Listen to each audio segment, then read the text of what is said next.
Welcome back to our channel, where we bring you the latest updates on geopolitical events around the world.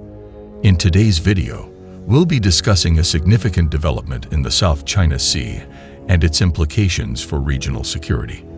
Our focus will be on the expansion of the US-NATO Navy military base on Palawan Island, as China continues to assert its claims in the South China Sea.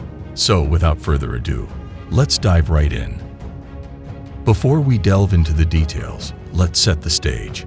The South China Sea, a hotbed of territorial disputes, has been a subject of contention between multiple nations in recent years. China, with its expansive claims and aggressive actions, has raised concerns among neighboring countries and international observers. As China's presence in the South China Sea grows, so does the need for a coordinated response from the international community. In this context, the US-NATO Navy has decided to expand its military base on Palawan Island, strategically located in the Philippines. Palawan Island offers several advantages as a military base. Its proximity to the South China Sea allows for rapid deployment and response to potential threats. Moreover, the existing infrastructure on the island provides a solid foundation for the expansion efforts.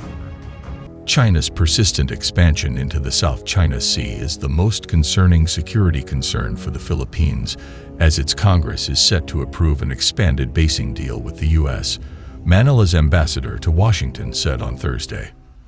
"We're more concerned about our big neighbor to the north," Philippines ambassador to the U.S., Jose Manuel Romualdez, said at the Center for Strategic and International Studies.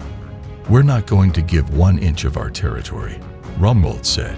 China continues to ignore an international tribunal's ruling against its territorial claims in the South China Sea. He expected the Philippine Congress to approve an extension of the Enhanced Defense Cooperation Agreement, or EDCA, that grants the United States access to 4 more sites for operations. Negotiations over use, equipment to be stationed there, and fees are underway.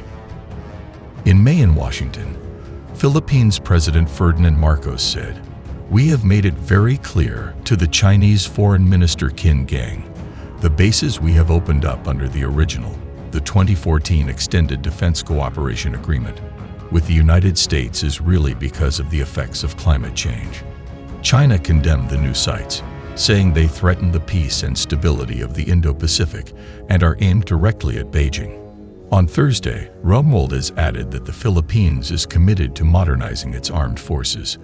"Manila believes these steps contribute to deterrence and are bumping up our defense posture. While welcoming support from other nations in this program, we will not let any other country tell us how to do what best fits Philippine needs." In the latest move to bolster Manila's maritime security, the U.S. is transferring 4 patrol boats to the Philippines that will likely get used for maritime interdiction and search and rescue. A Chinese frigate nearly collided with a Philippine Coast Guard cutter in late April when it and a companion cutter were on patrol near the contested Spratly Islands. Beijing has built artificial islands for civilian and military use in the Spratlys, which Vietnam also claims. "We need to have peace and security to allow the Philippines economy and other countries in the Association of Southeast Asian Nations, ASEAN economies to develop and grow," he said. Romualdez said Manila wants to be a leader in ASEAN by spurring regional economic growth. He acknowledged that China, which is an ASEAN member, remains the Philippines' largest trading partner and said it had no quarrel with Beijing in those matters. He noted several times in the discussion that the U.S. is its sole treaty alliance partner, but that Manila is working on shared security issues with like-minded nations such as Japan and Australia. "What's driving these changes in American military posture in the region is China," said Zach Cooper, a senior fellow at the American Enterprise Institute. "Countries are feeling threatened by China's aggressive behavior against other large trading partners, like Australia, India, Japan, and self-governing Taiwan.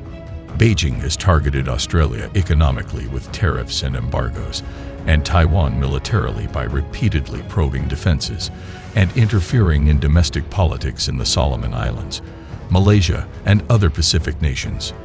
China has also interfered in the domestic politics of the Solomon Islands, Malaysia, and other Pacific nations.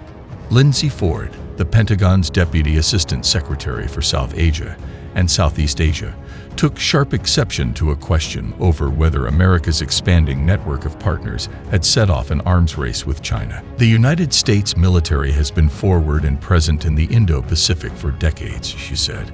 The reason for a shift in force positioning, like converting the 12th Marine Regiment to the 12th Marine Littoral Regiment and the rotating fighter and bomber formations going to Australia, is the changing security environment. We're responding to that demand signal from treaty allies and partners. She pointed to expanded military exercises with the Philippines, Thailand, and Indonesia as examples of how others value U.S. training military presence. Cooper and Ford both pointed out the benefits nations are already receiving from an expanded network for maritime awareness in controlling fisheries and secure mineral deposits. In opening remarks, Ford said the administration has actively sought to build action-oriented security networks, not a NATO-like one-size-fits-all structure for Indo-Pacific stability. While succeeding in security matters, economic development and trade are areas where the administration's efforts in the Indo-Pacific are falling short, said Cooper. While political Washington, his term, concentrates its regional support on competing against China militarily, nations there are looking for American engagement in broader issues like an investment. The expansion of the US-NATO Navy military base on Palawan Island includes the construction of new facilities, upgraded docking capabilities, and increased troop presence. These developments aim to bolster the US-NATO alliance's deterrence capabilities and demonstrate a united front against China's territorial ambitions. However, it's important to note that the US-NATO Navy's actions are not without controversy. While some argue that the increased military presence acts as a deterrent against China's assertiveness, others express concerns about the potential for escalating tensions and a possible arms race in the region. The South China Sea remains a highly complex and delicate geopolitical puzzle. It's crucial for all parties involved to exercise restraint and prioritize peaceful dialogue to avoid any unintended escalation. Now let's discuss the implications of the US-NATO Navy's expanded military base on Palawan Island. Firstly, it sends a clear message to China that the international community is committed to safeguarding freedom of navigation and maintaining regional stability. Secondly, the expanded military base enhances the US-NATO Navy's operational capabilities in the region, allowing for effective surveillance, intelligence gathering, and rapid response to any potential threat. Thirdly, the presence of a strong US-NATO alliance can act as a deterrent against any further unilateral actions by China in the South China Sea.